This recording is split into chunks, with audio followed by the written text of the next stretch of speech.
child abuse lawyer Peter Garsden, who joins us now. A very, very good afternoon to you, Peter. Afternoon. Thank you for joining us. Look, you've been working in this field for many, many years and dealing with the horrors that these young women and also young men in other cases have had to go through. Let's talk first of all about the grooming gang inquiry, set up, Keir Starmer drag kicking and screaming to announce that some almost 5 months ago now.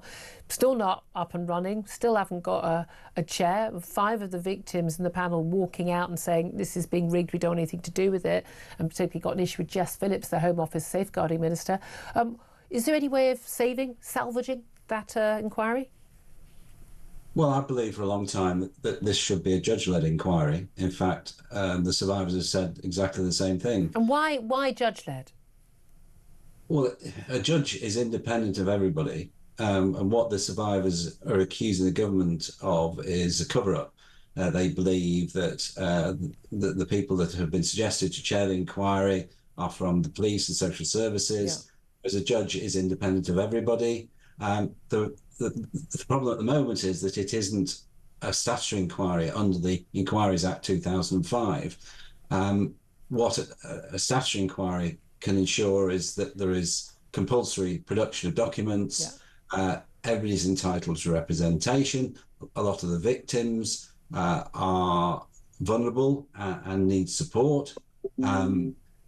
What Nigel Farage is proposing is that the inquiries is held in Parliament under a select committee, which to me would be doomed to failure because it would be the government marking its own homework. Well, it wouldn't be the government. I mean, although, of course, Labour have got the majority of MPs in the House of Commons, so they obviously probably have a majority of Labour MPs on it. But do you think that they would have a lot?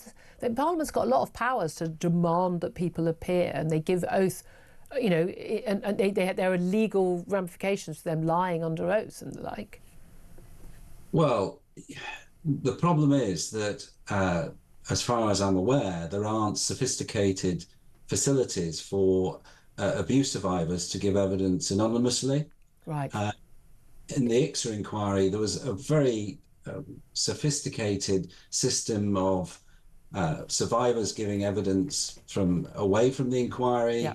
The cameras were turned off when they gave evidence, etc., etc. They were all given synonyms.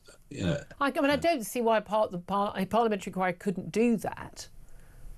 But it doesn't sound ideal. I mean, the idea, I think, isn't it? I mean, I agree with you. I think it needs to be judge-led. It needs to have all the possible statutory powers.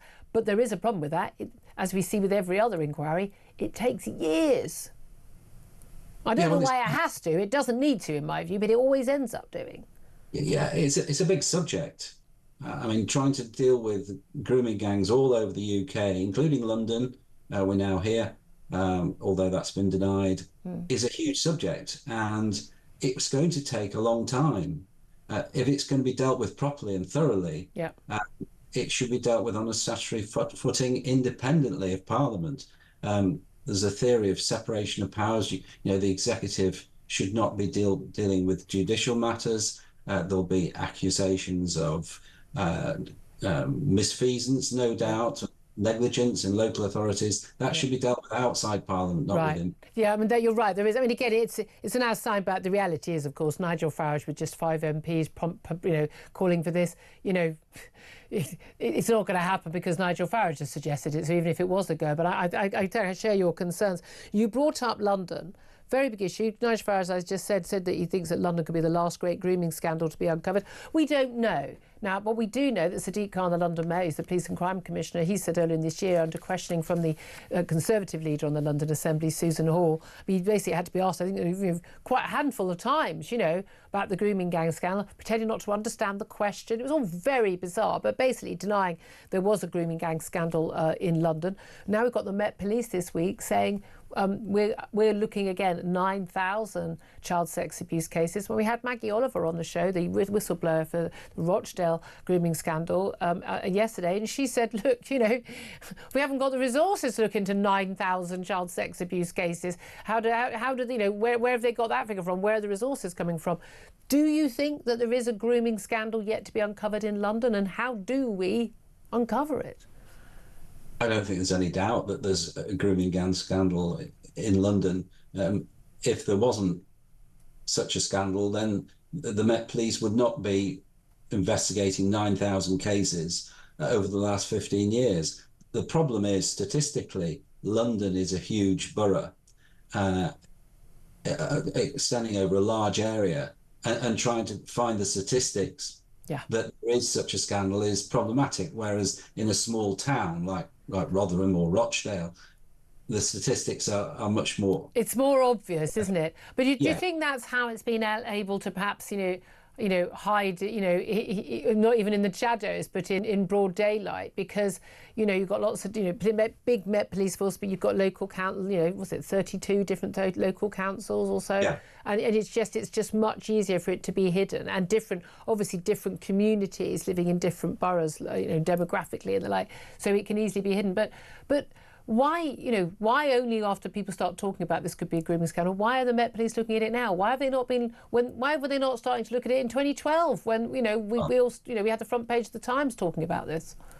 Exactly. I mean, there are various ex-detectives that have done a lot of work saying that there have been cover-ups in the past. The Met is beset with allegations against it. I think it's something that is very problematic to even investigate or uncover. You've been dealing with these cases and trying to help the victims for many, many years, Peter.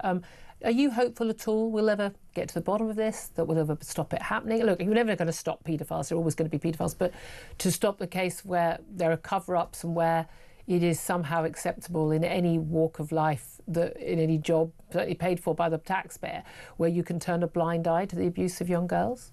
No, we'll never get to the bottom of this. I mean, I always use the analogy of a balloon full of water. If you squeeze it in one area, it comes out in another area.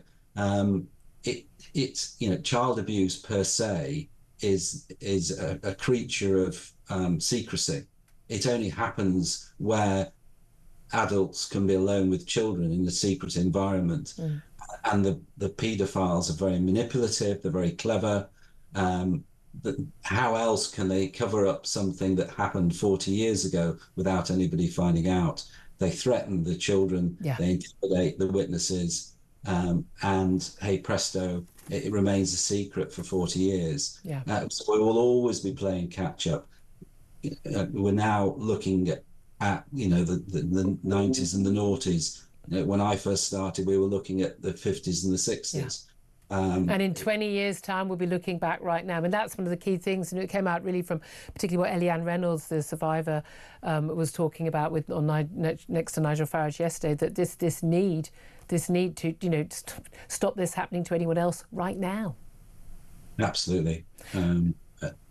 It's genuinely painful, isn't it? I mean, and soul-destroying to hear your last answer, I have to say.